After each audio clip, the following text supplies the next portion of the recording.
Good afternoon. Today is Wednesday, October 24th, 2018. I'm Todd Bales. And I'm Jayla. Powder Puff players, please return your Powder Puff uniform. You will not get your report card until your uniform is returned to Ms. Mitchell in room 404.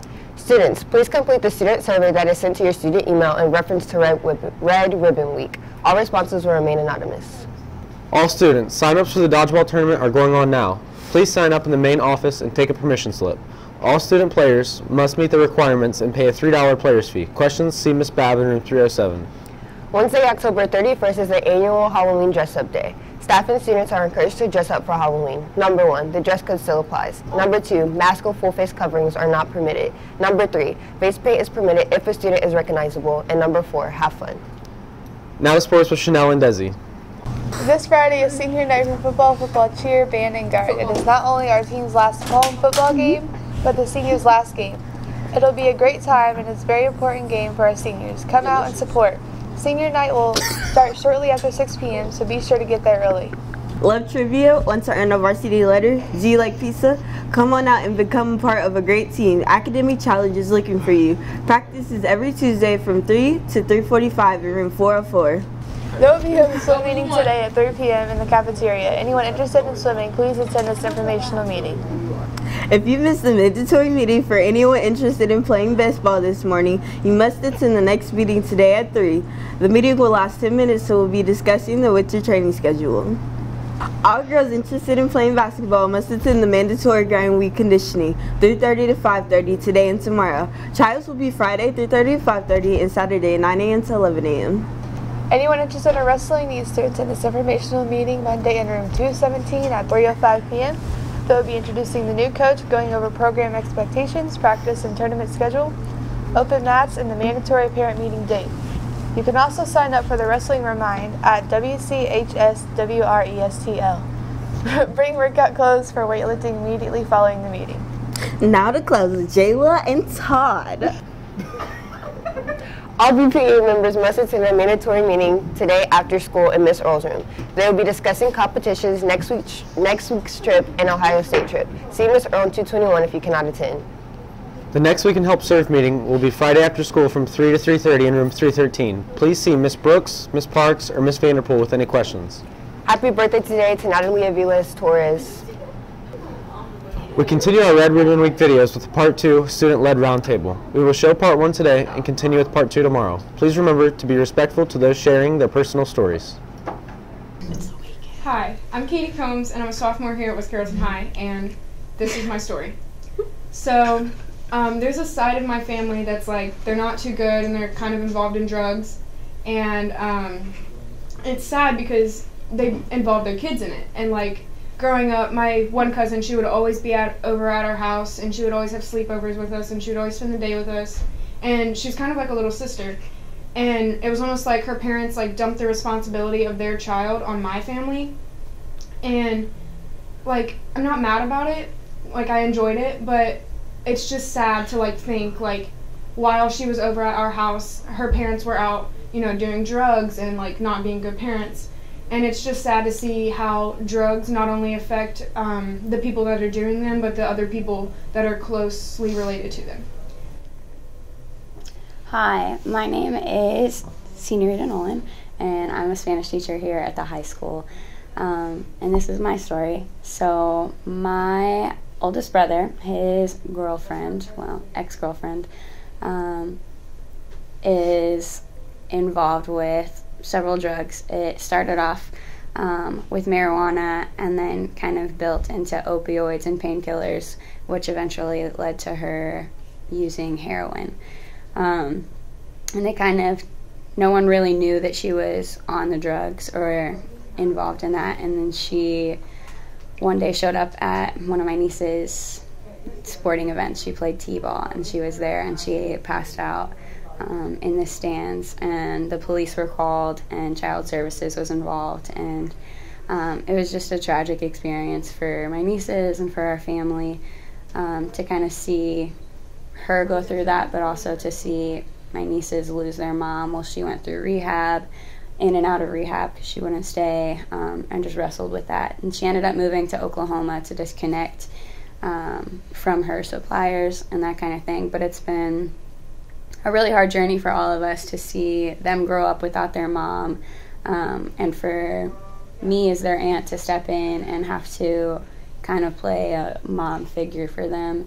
And it's been hard to see them go through that, and to see her suffer through the withdrawals and everything. But it's also kind of a positive story because she's realized the effects of her decisions, of her actions, and she's trying to turn her life around. So it's a good thing.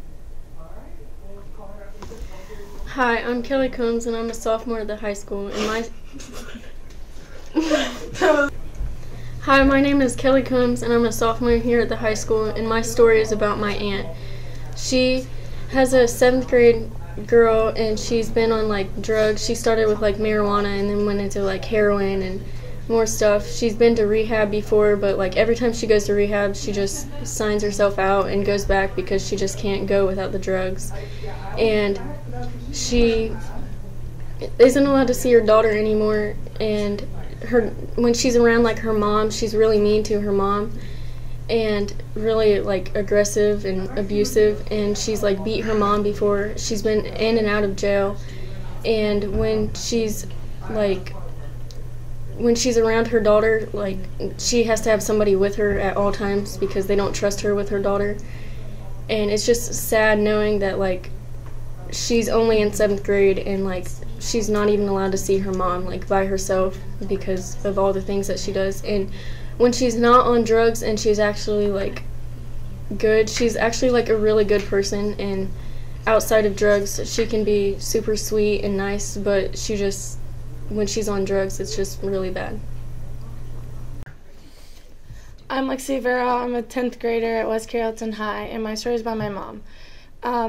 I grew up without a mom. She was in and out of jail my entire life. As long as I knew her, she was on drugs. I was born a heroin baby, which is I was addicted to heroin when I was born into the world, which means that she was using heroin when I was a fetus. So we went in and out with her in my life and my sister's life. And there was like 2 sides of her. One where she could be a good person, she could laugh, she could be a good mom. And there was another side where she was like, we didn't know who she was. She abused us when she was on drugs, like throwing plates at us, locking us in closets, and like a lot of other stuff.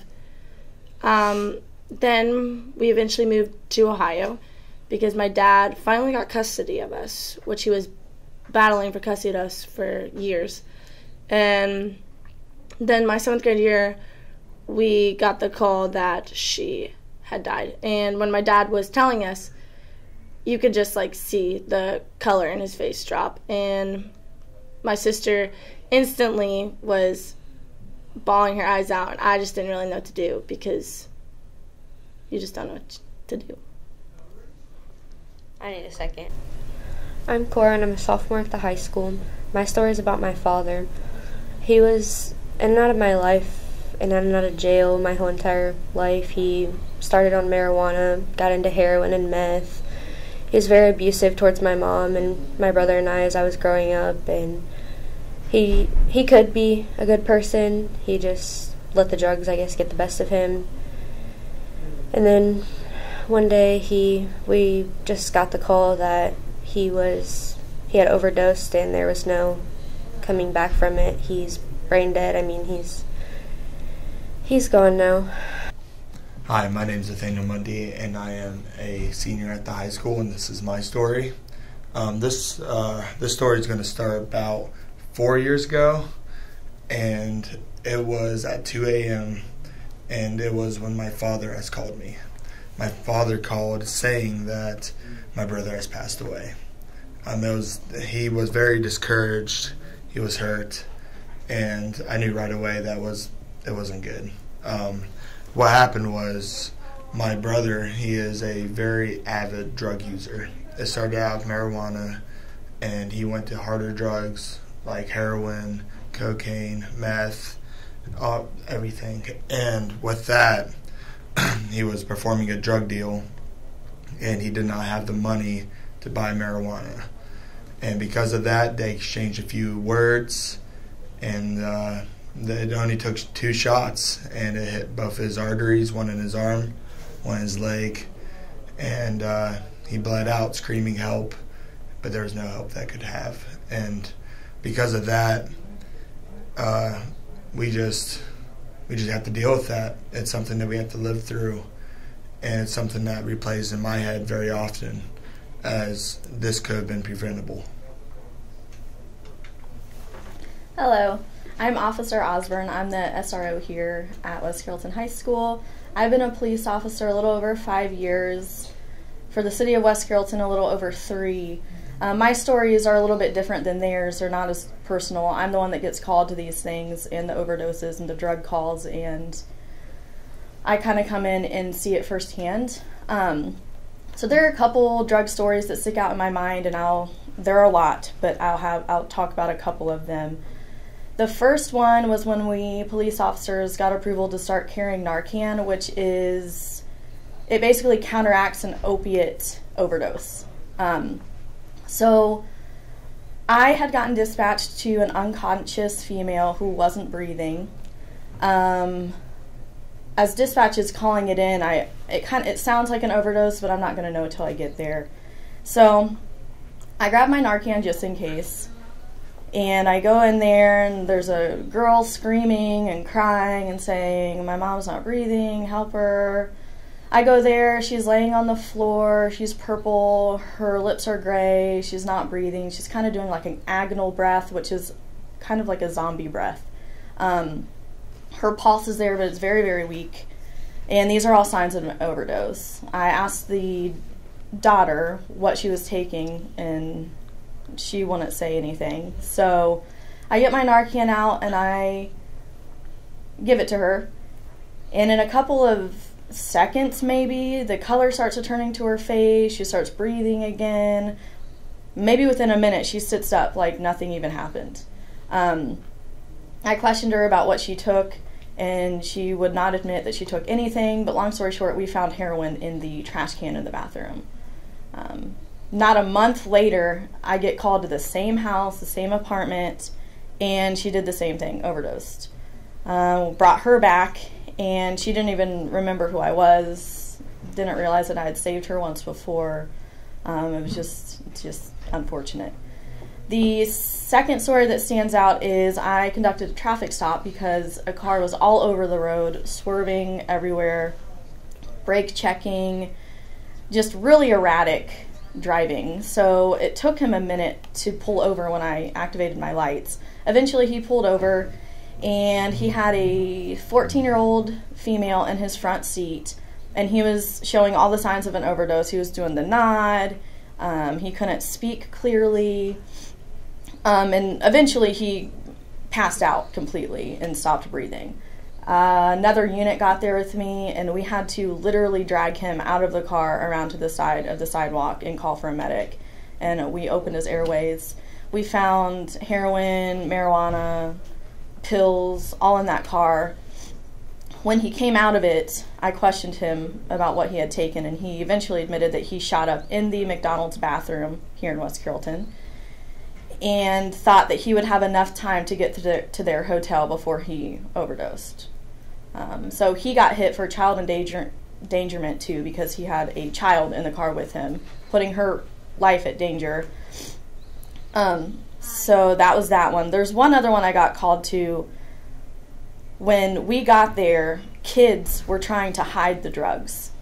And this guy was so bad off that he was vomiting, he was in his own puke, he had already defecated himself.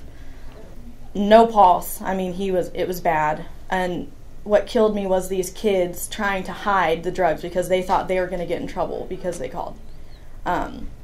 He didn't make it. I just wanted to point out that all these stories all start with one thing, and that's marijuana. I know a lot of you think that that's no big deal, you know, it's a plant, but it leads to other things, and it can be, just don't do it. It's not worth it. So